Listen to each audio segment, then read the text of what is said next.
Hello et bienvenue dans une nouvelle vidéo. Aujourd'hui, je vais vous présenter mes prédictions pour l'année 2023. C'est un concept de vidéo que j'ai déjà vu passer quelques fois et cette année j'ai eu envie de participer. L'idée est simple, en fait je vais juste vous dire un petit peu ce que j'attends, ce que je pense qui va se passer en termes de tendance en gros dans le monde du make-up pour l'année 2023. J'ai donc 4 prédictions, 4 choses que je m'attends à voir dans le monde de la beauté, mais du make-up quand même de façon plus spéciale pour l'année 2023, des tendances générales. Je ne vais pas commencer à deviner quelle marque va sortir quel produit, c'est plutôt des grandes lignes en fait, des grandes tendances. Ma première prédiction pour l'année 2023, c'est que la tendance du clean et des compos clean va continuer à s'amplifier. Ça fait déjà quelques années que ça dure et je pense que 2023 ne sera pas l'exception à la règle. Donc je m'attends à ce que de plus en plus de marques sortent des gammes de produits dits clean. Alors je mets les guillemets parce que parfois, une marque fait ce qu'on appelle du greenwashing où elle vend un produit comme étant clean, bon pour l'environnement, bon pour la peau et tout. Et puis finalement, quand on regarde les ingrédients, c'est pas si clean que ça. Donc, il faut quand même toujours un peu se méfier, regarder les compos. Mais moi, je m'attends à ce que de plus en plus de marques fassent ce pas d'avoir des gammes avec des compositions beaucoup plus clean en termes, donc je disais, d'environnement et aussi d'effet sur la peau, puisque bêtement, il y a des gens qui ont une peau sensible, qui réagit très fortement et qui peuvent pas se permettre ne fût-ce que d'avoir du parfum dans un fond de teint, ce qui est souvent le cas et ce qui est pas du tout nécessaire. Moi, en soi, les compos clean, je cours pas après, j'ai pas besoin pour ma peau d'en avoir et c'est vrai que, bon, c'est pas ma considération, la première, c'est pas mon tracal le plus important. Pour le moment, voilà, ça me tracasse pas trop. Maintenant, il se peut que d'ici quelques années, je change mon fusil d'épaule et j'ai envie en effet de faire un petit peu plus gaffe aux produits que je prends et aux ingrédients qu'il y a dedans. Mais en soi, je trouve que c'est une très bonne idée de continuer à développer des produits clean, simplement alors dans ce cas qu'ils le soient vraiment. Ma deuxième prédiction, et c'est un petit peu lié finalement, c'est que je m'attends à ce qu'il y ait de plus en plus de produits de make-up avec des ingrédients skincare dedans. Pareil, c'est pas neuf, je sors pas ça de mon chapeau de magicienne. Ça fait un moment déjà qu'on voit de plus en plus de fonds de teint ou de fluides teintés avec vitamine C, niacinamide, etc. Le fond de teint de chez Catrice par exemple que je porte aujourd'hui, ils l'ont ressorti, reformulé avec du niacinamide.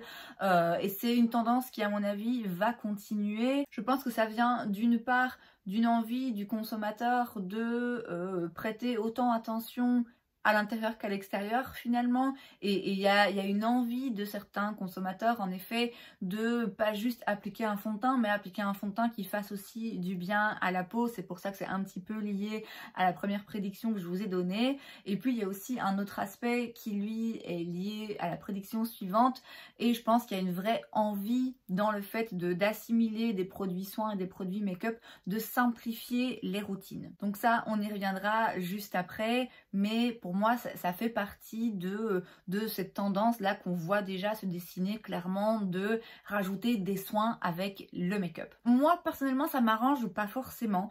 Je pense pas que ce soit toujours un calcul très intelligent parce que il y a des ingrédients actifs parfois de skincare auxquels certaines peaux vont mal réagir. Il y a des gens qui ne supportent pas le niacinamide, peut-être bien qu'ils voudraient acheter le fond de teint de chez Catrice et maintenant ils peuvent plus parce qu'ils savent que leur peau va réagir.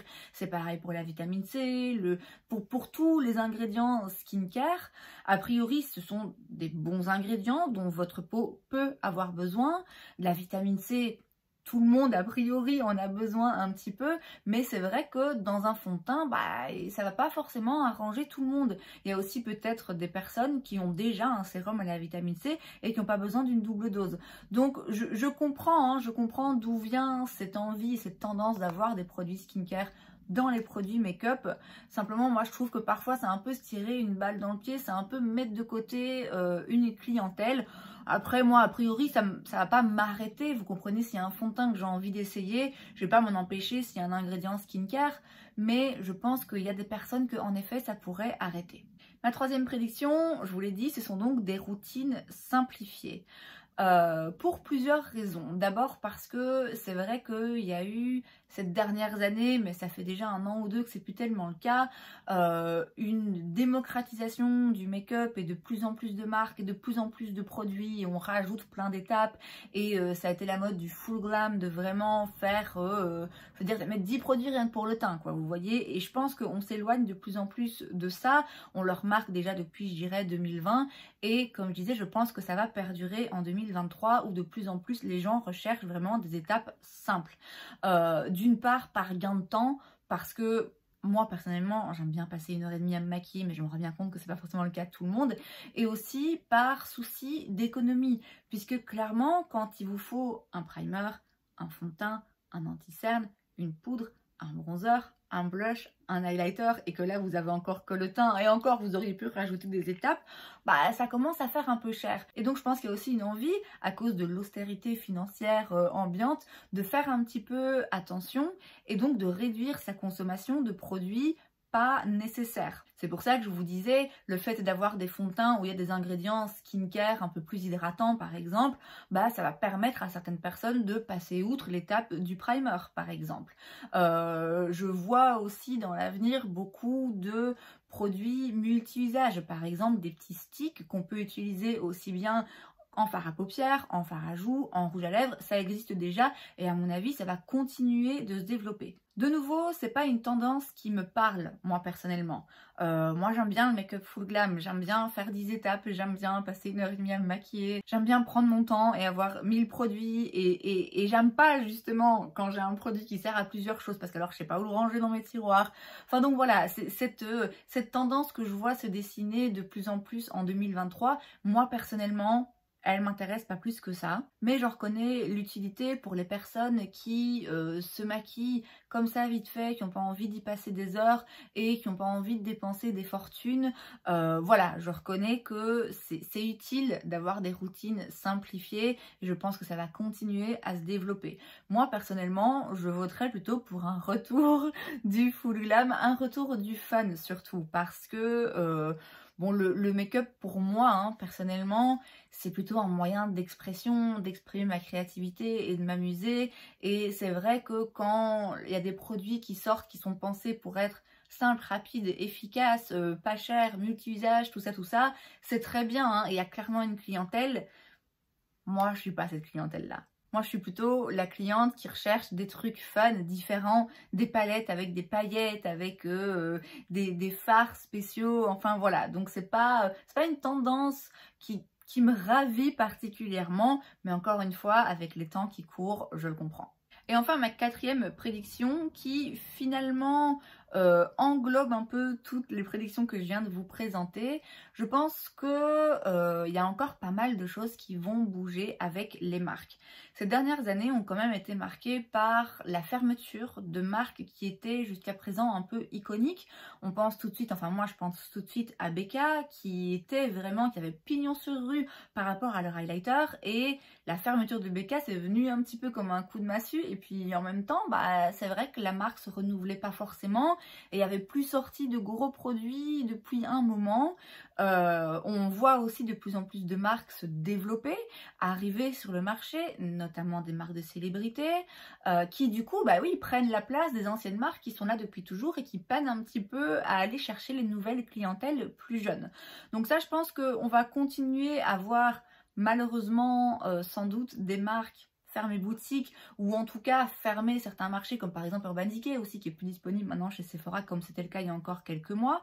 On va continuer, je pense, à voir débarquer des nouvelles marques, notamment de célébrités. J'ai pas besoin de vous dire que ça ne m'enchante pas, ça me gonfle. Après, ce qui est intéressant avec ces nouvelles marques qui débarquent, c'est que forcément ça force un petit peu les anciennes à sortir de leur zone de confort et à pas rester sur leurs acquis. Et c'est, je pense, ce qui va vraiment se passer dans les mois à suivre. Je pense qu'on va voir beaucoup de marques se réinventer. J'imagine pas des grosses marques luxe bien implantées sur plein de marchés fermer boutique dès demain, mais je pense que ça doit commencer quand même à s'inquiéter un petit peu, puisque comme j'ai dit, il y a de plus en plus de marques qui débarquent, des marques qui cartonnent sur les réseaux sociaux, qui sont suivies par les jeunes, etc. Et donc je pense que en tout cas j'espère, que les grandes marques qui sont présentes sur le marché depuis toujours vont voir la nécessité de se renouveler, de changer leur image un petit peu et d'arriver avec des nouveaux produits un petit peu plus innovants, plus intéressants, plus clean aussi du coup, comme je l'ai dit précédemment.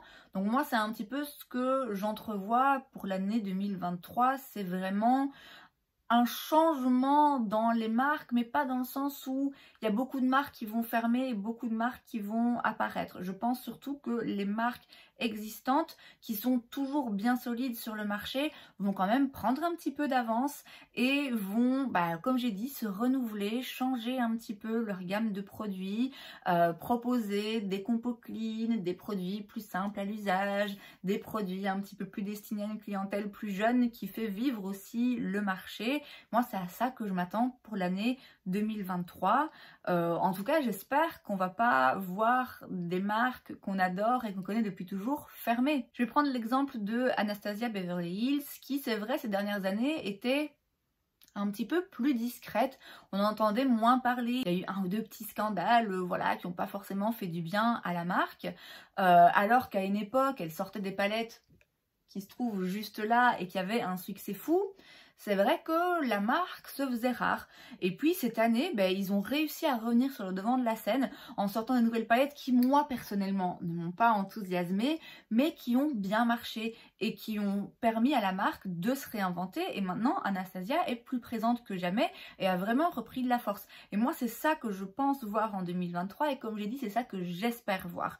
J'espère voir ces marques dont j'ai plein de produits que j'aime depuis longtemps et qui peut-être ces dernières années ont un petit peu stagné. J'espère les voir renaître de leurs cendres, même si c'est pour sortir des produits qui moi me conviendront pas parce que justement clean, routine simplifiée, ingrédients skincare et tout, mais au moins qui permettront à la marque de perdurer parce que moi c'est ça que je trouve intéressant, c'est de se renouveler et de se réinventer et de garder quand même des marques qui sont solides sur le marché et pas forcément d'avoir tous les mois 10 marques nouvelles qui sortent. Donc en résumé, pour l'année 2023, je m'attends à plus d'ingrédients skincare dans le maquillage, plus de compos clean, des routines simplifiées et des marques qui se renouvellent.